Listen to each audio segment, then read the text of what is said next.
sama dengan geluduk di langit, air di tempayan dibuang gitu. Geluduknya nggak jadi hujan, airnya sudah habis, Pak. Ya kan? Kan ada perumpamaan gitu ya, ada peribahasanya. Jadi kita harus belajar dari sini. Kalau bangkrut, nggak mungkin bangkrut.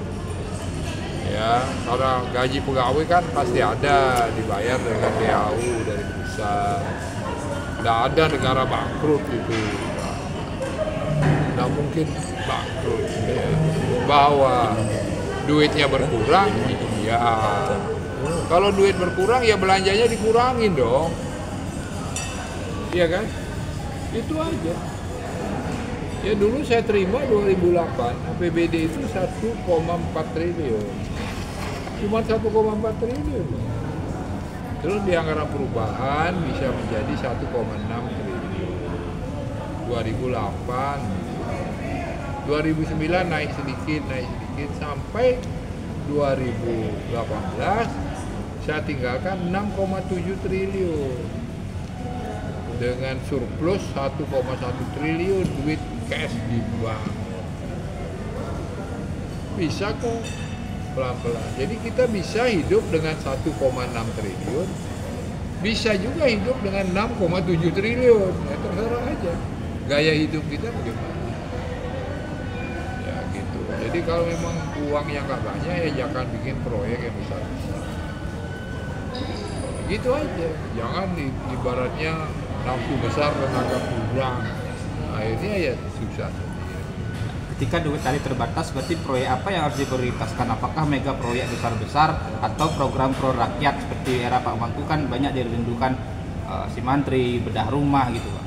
Kalau saya memang beda-beda ya. Ada yang ingin meninggalkan legacy dengan membangun yang spektakuler gitu. Kalau saya enggak. Saya utamakan adalah kepentingan rakyat banyak dulu yang memang sangat memerlukan.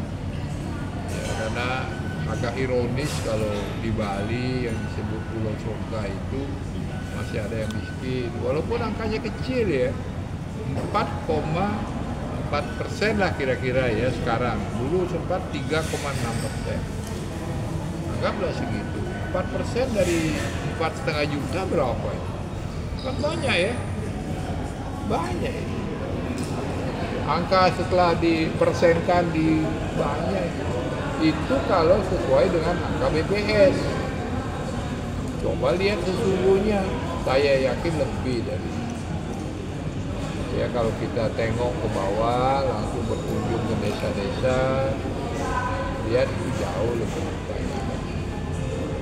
Ya, rumah mereka, pendidikan mereka, kesehatan mereka, pekerjaan mereka. Mereka bukan tidak mau kerja loh. Mau kerja, bahkan kerja keras, mau. Tapi yang dikerjakan tidak ada. Itu persoalan. Kalaupun dia kerja, anggaplah misalnya belah batu itu. Dari pagi sampai sore itu dia membelah batu itu. Di Karangasem, di mana. Sungai-sungai kering itu dia belah batu itu. Satu hari paling banyak dapat 800.000. Sedangkan dia menghidupi anak dan istri. Ya kebayang nggak kita hidupnya seperti apa?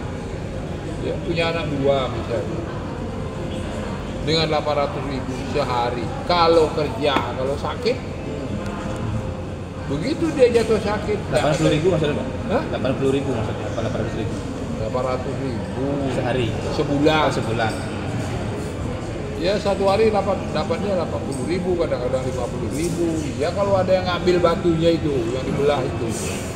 Orang saya kunjungi kok di Desa Ban itu, di Seraya, di mana-mana. Ya begitu kerjanya itu belah batu itu. Kasihan coba kerja dari pagi, bukan nggak kerja keras dia kerja keras. Kamu kan orang keras, masa nggak tahu? Coba tengok, ya seperti itu. Kadang-kadang cuma 800.000, maksimum 1 juta 1 bulan. Makanya dulu ada program Gerbang Sadu. Ya. Saya kasih desa-desa miskin itu dana 1 miliar. Belum ada dana desa seperti sekarang. Kita udah kasih. dana desa 1 miliar itu 200 juta itu untuk infrastruktur perekonomian. Misalnya ada yang bikin kokoyatnya dan sebagainya, 200 juta, 800 juta untuk modalnya BUMDes, badan usaha milik desa. Di Karangasem saya lupa desa apa, ada desa yang ibu-ibunya itu tukang bikin itu tusuk sate itu loh, dari bambu itu tusuk sate. Satu batang bambu itu harganya 10.000. Karena dia punya uang cuma 10.000, jadi dia hanya bisa beli satu batang bambu. Diraut itu sampai sore dia hanya dapat 12.500. Untung 2.500. Seharian itu dia kerja. Jadi yang kalau kita makan sate di sini tuh, satenya dari kampung situ tuh, dari desa. Tapi setelah ada BUMDes, dikasih dia boleh pinjam 100, bisa beli 10 batang. Dia bisa meraut itu sebenarnya bisa sampai 5 batang sehari. Kan lumayan, dari 2.500 untungnya menjadi 12.500. Belum lagi dengan pinjam di BUMDes, beli kucing kecil, menunggu sampai galungan nanti baru dijual, dan selama pinjaman itu dia nggak perlu bayar, nggak perlu nyicil. Nanti kalau udah dijual baru bayar itu kembaliin. Padahal itu cuma 1 ekor, beli kucing 200.000, 300.000 harganya. Ayam juga begitu dia bisa.